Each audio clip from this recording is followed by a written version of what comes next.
Welcome to this explainer. Look, if you're an executive, an entrepreneur, or really any kind of professional, you already know that your reputation is everything. But today, we're going to look at your reputation through a highly specific, kind of ruthless lens, the search engine results page, or SERP. In today's business landscape, this is literally your most critical piece of digital real estate.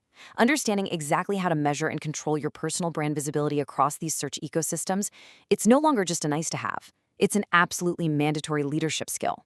So I want you to really think about this for a second. What actually happens when a prospective client, a board member, or a potential business partner types your name into that search bar? The reality is, your next major career opportunity, your next high-ticket client, or a critical business partnership might depend entirely on the split-second impression generated by that one single search query. When you picture that search bar, we kind of need to shift our perspective. To a search engine, you're not a person with a nuanced career history and a warm personality. You're just a data point.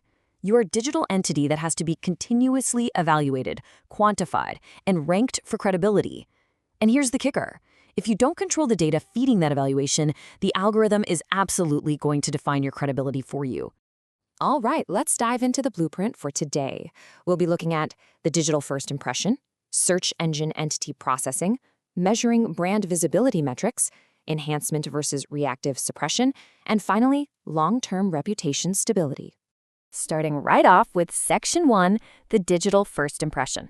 Before we can effectively measure or manage your reputation, we have to completely demystify what a search engine actually sees when it builds a results page around your name. Because it doesn't see a person, it sees an entity. These algorithms pull data from unstructured web text, structured schema markup, and massive knowledge graphs to build a profile of who you are. They're constantly calculating how often your name co-occurs with specific industries, keywords, and attributes. Let's walk through this processing pipeline. It starts with someone querying your name. Boom. The algorithm immediately triggers entity recognition, figuring out exactly who you are. It then dives into its vast index of content, weighing out authority and trust signals to instantly generate those search results. And the makeup of those results? That entirely dictates your professional visibility and credibility to the rest of the world. Moving right along to Section 2, measuring brand visibility metrics. So how do you actually audit your vulnerability? A really common mistake is to just casually Google yourself and assume you know where you stand. But that introduces personalization bias, which completely distorts the true reality of the results. Instead, you need a purely analytical approach using this measurement framework. You've got to track where specific keyword assets rank for your name, measure your share of voice, audit sentiment distribution, check for a formalized knowledge graph panel, and analyze what autocomplete is suggesting before users even hit enter. These metrics show you your exact algorithmic vulnerability. Now, when you're doing this audit, there's one crucial number you need to remember: 20. When we talk about measuring share of voice in reputation management, we're calculating the exact percentage of the top 20 search results, so basically pages 1 and 2, that consist of your fully controlled or completely aligned web assets. The higher this percentage is, the more dominance and protection you have over your own narrative. And this ties right into sentiment distribution. You have to categorize every single ranking URL within those top 20 results into positive, neutral, or negative slices. This gives you the exact ratio of your reputational risk exposure. If you see a growing slice of negative sentiment in those first 2 pages, well, that's not just a PR problem, it's an algorithmic one. And why is it an algorithmic problem? Because modern search engines use incredibly advanced natural language processing. Their document classification systems are constantly reading news articles, forms, reviews, you name it. If they detect a high density of negative contextual tones surrounding your entity, quality algorithms will actually alter the layout of your search results, pulling those critical snippets and negative autocomplete suggestions right into highly prominent view. Which brings us to Section 3, enhancement versus reactive suppression.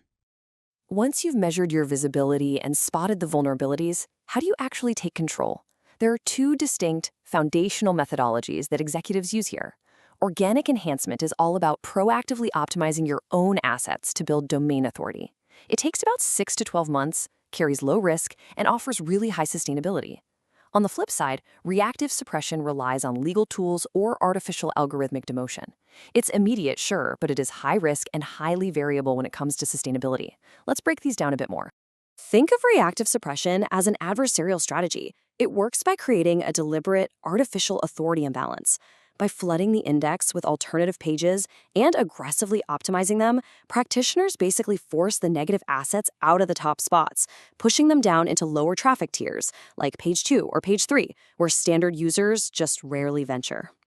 The main levers for suppression include legal de-indexing requests, leveraging the right to be forgotten depending on your region, using copyright claims, flagging terms of service violations, and targeted algorithmic demotion.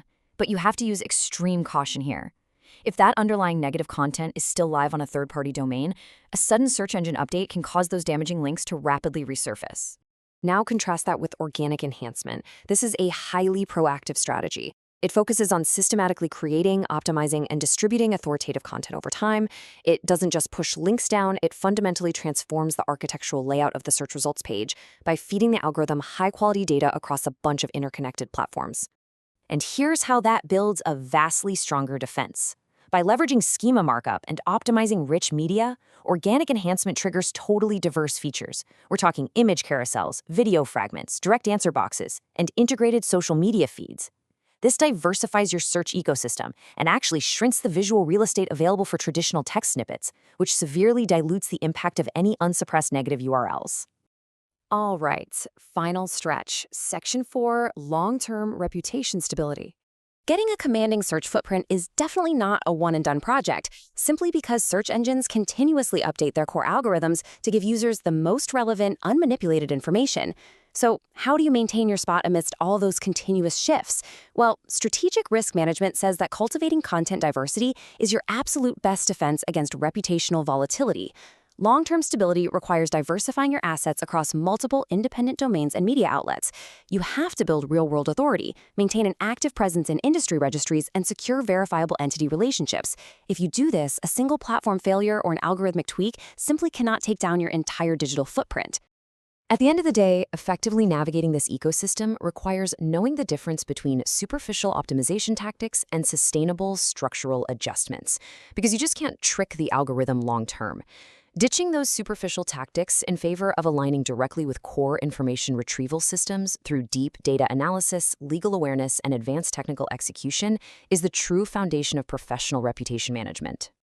So I want to leave you with this final thought to reflect on regarding your own digital real estate. Are you proactively shaping your digital footprint, or are you sitting back and letting the algorithm shape you?